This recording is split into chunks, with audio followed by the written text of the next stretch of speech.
अगले 7 दिन के अंदर तुम अपनी पूरी की पूरी मैथ्स को खत्म कर सकते हो। चाहे अभी तक तुमने बिल्कुल नहीं पढ़ा है, बट अगले 7 दिन के अंदर तुम अपने सिलेबस को भी खत्म कर सकते हो और मैथ्स के अंदर 95% तो बहुत आसानी से ला सकते हो। तो हाय एवरीवन, मेरा नाम है Prashant, mentor of thousands of students, और अब मैं आ गया हूं मैथ्स की एक बेहतरीन स्ट्रैटेजी तुम्हारे सामने लेकर। मुझे पता है यार, मैथ्स के अंदर बहुत बड़ा गैप तुम्हें मिल रहा है। अगले 7 से 8 दिन पूरे के पूरे तुम्हारे पास हैं, जिसमें कि तुम मैथ्स को 0 से पूरे 95 तक इजीली स्कोर कर सकते हो। अब देखो यार, दो टाइप के स्टूडेंट्स होंगे। एक वो स्टूडेंट जो कि ये सोचेंगे इतनी सारी छुट्टी, थोड़ा सा एंजॉय करने लगेंगे, बट तुम्हें ऐसा स्टूडेंट नहीं बनना है। तुम्हें वो स्टूडेंट बनना है जो कि इस समय को यूटिलाइज करे। यार देखो यार, मुझे पता है मैथ से बहुत सारे स्टूडेंट्स को डर लगता है। ये ना तुम्हारे लिए अपॉर्चुनिटी है।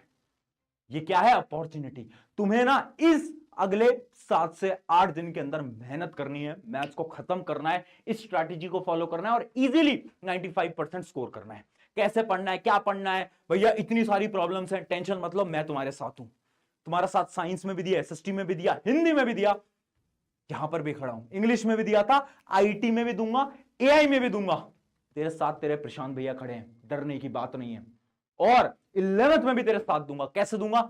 एक चैनल अपना प्रशांत किराट क्लास 11th एंड 12th बना दिया है तुम्हारे लिए, उस पर जाके सब्सक्राइब कर लेना। उसके अंदर मैं तुम्हें क्लास 11th की फिजिक्स भी पढ़ाने वाला हूं, तो तुम्हारे साथ हूं, टेंशन मतलब। बात करते हैं तुम्हारी प्रॉब्लम्स की। मैथ्स में क्या क्या प्रॉब्लम्स आ रही है भैया? सबसे बड़ी प्रॉब्लम क्या है? क्वेश्चन सॉल्व ही नहीं होते। कितनी बार होता है हम क्वेश्चन सॉल्व करने की कोशिश करते हैं, बट डिमोटिवेशन फील होने लगता है क्वेश्चन क्योंकि सॉल्व ही नहीं हो पा रहे। अब इसका क्या सोल्यूशन है? अगली चीज, फॉर्मूला याद नहीं होते। कितने ऐसे स्टूडेंट्स हैं जिनको कुछ कुछ चैप्टर्स के फॉर्मूला याद नहीं हो रहे हैं, जैसे सरफेस एरिया, वॉल्यूम हो गया, स्टैटिस्टिक्स हो गया, इन सब के इतने सारे फॉर्मूले हैं। ऐसा लगता है कि इतने सारे फॉर्मूले कैसे याद करेंगे? क्या कोई ट्रिक है, क्या कोई टिप है? मैं वो ट्रिक टिप दोनों बता दूंगा। अगली चीज, स्लो कैलकुलेशन स्पीड। सच बताना, जब तुम्हारे प्री बोर्ड हुए थे उसके अंदर, तुम्हारे मैथ के अंदर क्वेश्चन पेपर छूटा था ना, कुछ कुछ क्वेश्चन छूट गए थे ना। क्यों? क्योंकि तुम्हारी मैथ्स की कैलकुलेशन स्लो है। कैसे फास्ट करोगे वो भी बता दूंगा अगले 7 दिन के अंदर। अगली चीज, न्यू क्वेश्चन देखते ब्लैंक हो जाते हो, होता है ना, नया क्वेश्चन देखा नहीं ब्लैंक हो गए। और लास्ट प्रॉब्लम, कौन कौन सी बुक्स को यूज करना है। भैया मेरा दोस्त कह रहा है आर डी शर्मा कह ले, मेरा एक दूसरा दोस्त कह रहा है आर एस अग्रवाल कर ले, मेरा एक तीसरा दोस्त कह रहा है बस पीवाईक्यू कर ले। अरे भैया किसकी मानू, किसकी सुनूं? तेरे प्रशांत भैया की सुन ले, जितना मैं बताऊंगा काम खत्म हो जाएगा। चलो एक एक करके इन सारी प्रॉब्लम्स को खत्म करते हैं और तेरे मैथ्स को एग्जाम को बहुत बेहतरीन बनाएंगे। बट उससे पहले तुझे अभी कमेंट कर देना है, this exam will be best exam of my life. लिख दो यार, है ना, लिख दो यार। चलो अब स्टार्ट करते हैं। सबसे पहले 7 डे का क्या क्या प्लान होना चाहिए। तो एक बहुत सिंपल सा प्लान है। प्लान क्या है? तुम्हें अगले 7 दिन के अंदर अपने कॉन्सेप्ट को स्ट्रॉन्ग करना है और क्वेश्चन प्रैक्टिस पे एकदम फोकस करना है।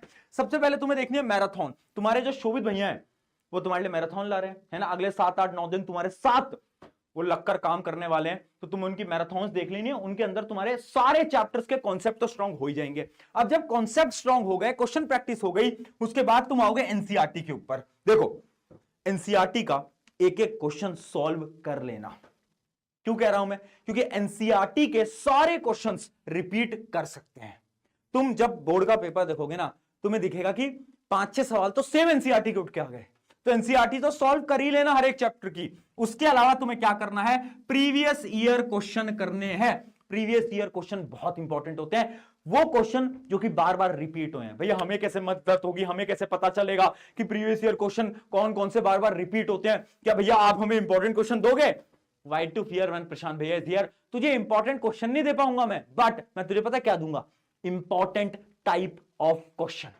आज तक किसी ने दिए, तुझे ऐसी चीज दे दूंगा जिससे 95% तुझे कोई रोक नहीं पाएगा।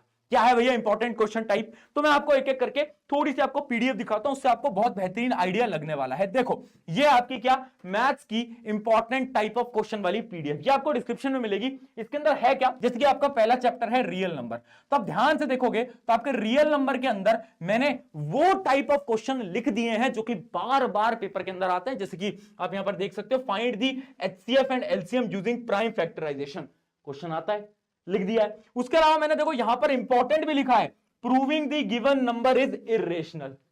यानी वो सारे टाइप ऑफ क्वेश्चन जो कि तुम्हारे प्रीवियस ईयर क्वेश्चन में बार बार रिपीट करें, वो हर एक चैप्टर के तुम्हें ऐसे दे दिए हैं। जैसे एक और चैप्टर दिखा देता हूं मैं, ये आपका अगला चैप्टर है पॉलिनोमियल। तो अगर मैं पॉलिनोमियल की बात करूं, देखो ऐसा ग्राफ वाला क्वेश्चन बार बार पूछने को आता है। उसके अलावा आप देख सकते हो सर जीरोस वाला जो क्वेश्चन है, ये तो हर बार पूछा जाता है। तो मैंने क्या करा है, मैंने इंपॉर्टेंट क्वेश्चन नहीं दिए, मैंने इंपॉर्टेंट टाइप ऑफ क्वेश्चन दिए। तुम्हें क्या करना है, तुमने मैराथन देखी, एनसीईआरटी सॉल्व करी, अब इस शीट को उठाना है, इस शीट में देखना है अच्छा रियल नंबर के 5 टाइप के क्वेश्चन इंपॉर्टेंट है। क्या ये पांचों टाइप के क्वेश्चन मुझे आते हैं? क्या ये पांचों टाइप के क्वेश्चन मैंने सॉल्व करे हुए हैं? अगर करे हुए वेल एंड गुड है, नहीं करे हुए तो जिस टाइप के क्वेश्चन तुमने सॉल्व नहीं करे हैं, गूगल पे जाओ, अपनी आर.डी. शर्मा उठाओ, आर.एस. अग्रवाल उठाओ, जो भी किताबें उठाओ और उससे ये टाइप वाले क्वेश्चन सॉल्व कर लो, बात खत्म। समझ पाए? ये बहुत नहीं, ऐसा खजाना है, खजाना कि तुम्हारे बहुत काम आने वाला है। इसको अच्छी तरीके से तुम्हें क्या करना है, यूटिलाइज करना होगा। अब वापस से आ जाते हैं अपने प्लानर के ऊपर। तो देखो इसमें एक चीज और है कि आपको ना डेली टारगेट बनाना है बेटा। क्या बनाना है? डेली टारगेट बनाना है कि आप डेली एटलीस्ट 30 सवाल लगा रहे हो। ठीक है, अब बढ़ते हैं अगली चीज के ऊपर। अगली चीज है फॉर्मूला ट्रिक। ये प्रॉब्लम ये है कि फॉर्मूला याद ही नहीं रह पाते। इतनी बार हमने पढ़े हैं ना फॉर्मूला, पर हम भूल जाते हैं। भैया एक सिंपल सी चीज है जो कि मैंने तुम्हारे लिए बना दी है, जो कि है फॉर्मूला शीट। सारे चैप्टर के सारे फॉर्मूले शीट के अंदर तुम्हें मिल जाएंगे, वो मैं डिस्क्रिप्शन में दे दूंगा, टेलीग्राम पे दे दूंगा। बट देखो फॉर्मूला याद करने की ना एक सिंपल सी ट्रिक है। क्या है? Question practice trick. Question practice trick क्या है? एक फॉर्मूले के अगर तुम 5 सवाल लगा लेते हो ना, तो इस दिमाग के अंदर वो फॉर्मूला फीड हो जाता है, फिर तुम्हारा दिमाग कभी भी फॉर्मूले को नहीं भूलने वाला। हाँ, तो तुम्हें क्या करना है, एक फॉर्मूला जो कि तुम बार बार भूल रहे हो, उसके 5 से 6 क्वेश्चन सॉल्व कर लो। जब तुम 5-6 क्वेश्चन सॉल्व करोगे, आपका दिमाग उस फॉर्मूले को कभी नहीं भूलने वाला। ट्राई करके देखना। इस प्रकार से आप अपने फॉर्मूले को भी याद कर सकते हो। अगली चीज देखो, क्वेश्चन सॉल्व नहीं होते। कितनी बार हुआ है कि एक क्वेश्चन सॉल्व करने जा रहे हो, नहीं हो पाया। अब क्या हो रहा है? अब डिमोटिवेशन हो रहा है। अब ऐसा लग रहा है भैया क्या ही करेंगे मैथ्स को सॉल्व करके। देख, उस समय पर क्या करना है, थोड़ा सा दिमाग में ये सोच कि मेरी गलती क्या थी। एक क्वेश्चन है पॉलिनोमियल का, वो मुझसे क्यों नहीं सॉल्व हो पाया? 3 रीजन हो सकते हैं। पहला रीजन क्या है? या तो तुम्हें फॉर्मूला ही नहीं पता हो। फॉर्मूला नहीं पता हो ऐसा बहुत कम होगा, मेनली तुम्हें सारे फॉर्मूला पता होते हैं, तो ये रीजन तो बहुत कम आएगा। मेनली रीजन क्या आएगा कि तुम क्वेश्चन को रॉन्ग अप्रोच से सॉल्व कर रहे होगे, है ना? रॉन्ग अप्रोच से सॉल्व कर रहे होगे। उसका सोल्यूशन क्या है? उसका सोल्यूशन ये है ना कि तुम्हारा जो बेस है ना वो वीक है। यानी उस चैप्टर का तुम्हें एक बार लेक्चर देखना चाहिए। YouTube पे जाओ, वन शॉट वीडियो देखो उस लेक्चर की जिसके क्वेश्चन तुम सॉल्व नहीं कर पाए। क्यों नहीं कर पाए? क्योंकि तुम एक रॉन्ग अप्रोच से सॉल्व करने की कोशिश कर रहे थे। और एक और रीजन हो सकता है कि जैसे ही तुमने क्वेश्चन देखा, तुम्हें कुछ भी समझ नहीं आया कि इस क्वेश्चन को सॉल्व कैसे करूंगा, स्टार्ट कैसे करूंगा, खत्म कैसे करूंगा। अगर ये हो रहा है ना, इसका यह मतलब है कि तुमने बहुत कम न्यू टाइप ऑफ क्वेश्चन की प्रैक्टिस करी है। तो तुम्हें क्या करना है, तुम्हें एक चैप्टर के नए सवालों को लगाना है। बच्चे गलती क्या करते हैं ना, बच्चे एक टाइप के 10 सवाल लगाते हैं, बट तुम्हें क्या करना है, अलग अलग टाइप के सवाल लगाने। मैथ की ना बेटा इतनी प्रैक्टिस कर जाओ कि जब पेपर तुम्हारे हाथ में आए ना, तो तुमने सारे क्वेश्चंस के टाइप एक एक बार सॉल्व कर रखे हो।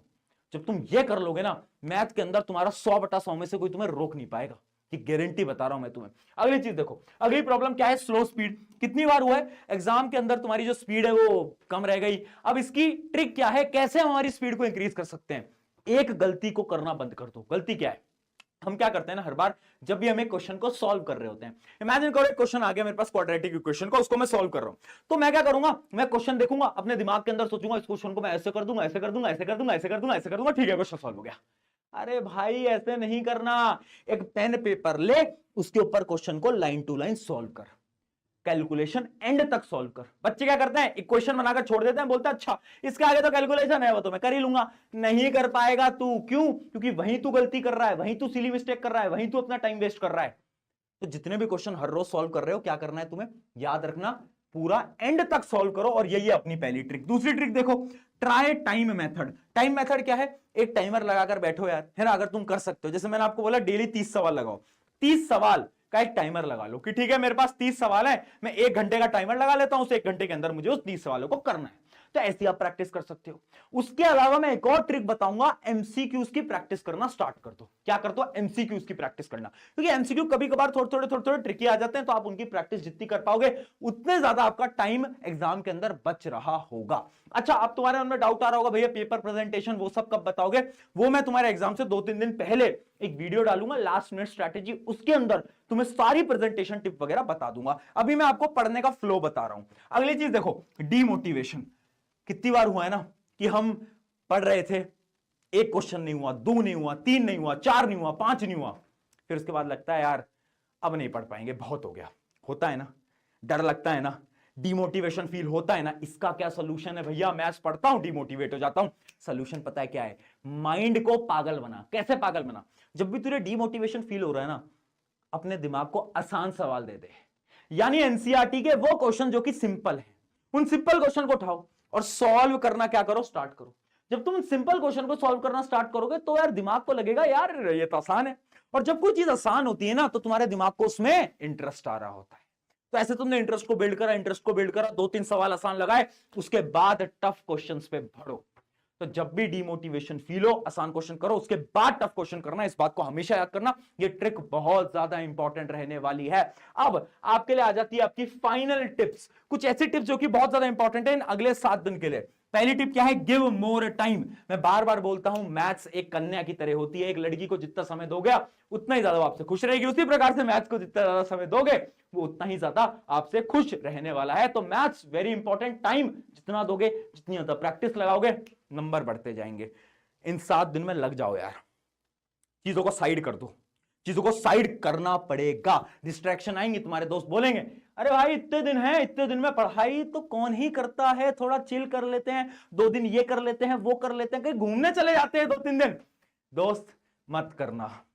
ये 10वीं का एग्जाम वापस नहीं आता, बाद में रिग्रेट बन के रह जाएगा कि काश उन 7 दिन में पढ़ लेता। मैं तुझे आज बोल रहा हूं, जब तेरा एग्जाम होगा उससे 2 दिन पहले ना बहुत सारे बच्चे यही सोचेंगे काश उन 7 दिन में पढ़ लेता। यार तू वो गलती मत करना। अगली चीज, पैटर्न रट लो।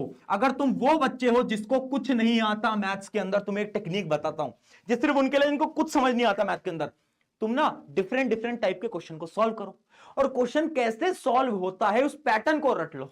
जैसे कि इमेजिन करो एक क्वेश्चन है सरफेस एरिया वॉल्यूम का, कि वॉल्यूम कैसे निकालते हैं, तो तुम क्या करो, तुम फॉर्मूला रट लो और उसके बाद क्वेश्चन कैसे सॉल्व करना होता है वो एक पैटर्न ही रट लो। ये सिर्फ उनके लिए जिनको मैथ कुछ समझ नहीं आती, पैटर्न रट लो। ये लास्ट ऑप्शन होता है ना, उनके लिए जिनको बिल्कुल कुछ नहीं आता। तो ये भी एक टेक्निक है जो क्या फॉलो कर सकते हो। अगली चीज, एनसीईआरटी पीवाईक्यू सैंपल पेपर, सबसे इंपॉर्टेंट एनसीईआरटी, बार बार क्वेश्चन दिखेंगे, पीवाईक्यू बता ही दिया है, शीट भी दे ही दी है। लास्ट चीज, fear equals to low score. देखो मैथ से तुम जितना डरोगे ना, जितना तुम मैथ से भागोगे, उतना ही कम नंबर आएंगे। ये रियलिटी है। मैथ्स के अंदर ना कॉन्फिडेंस बहुत इंपॉर्टेंट है। जब तुम एग्जाम में बैठोगे ना, तुम्हारा जो कॉन्फिडेंस है ना वो तुम्हारे स्कोर को डिसाइड करेगा। इमेजिन करो तुम एग्जाम के अंदर बैठे हो और तुम बहुत डरे हुए हो ना, तो तुम कुछ ना कुछ सिली मिस्टेक करके आओगे 101%। बट अगर तुम कॉन्फिडेंट हो, तुम खुद से बोल के गए हो कि this exam will be best exam of my life, तो तुम्हारे मार्क्स ऑटोमेटिकली इंक्रीज हो जाएंगे। तो ये थी आपकी कुछ टिप्स। अब हम मिलते हैं एग्जाम से 2-3 दिन पहले, जहां पर मैं आपको फाइनल प्रेजेंटेशन टिप्स दूंगा ऑन दिस नोट। शुक्रिया एवरीवन। प्रशांत भैया तेरे साथ हैं, तू डरे मत। लास्ट तक तेरा हाथ पकड़ा है तो छोड़ूंगा नहीं, एंड तक साथ निभाऊंगा। शुक्रिया।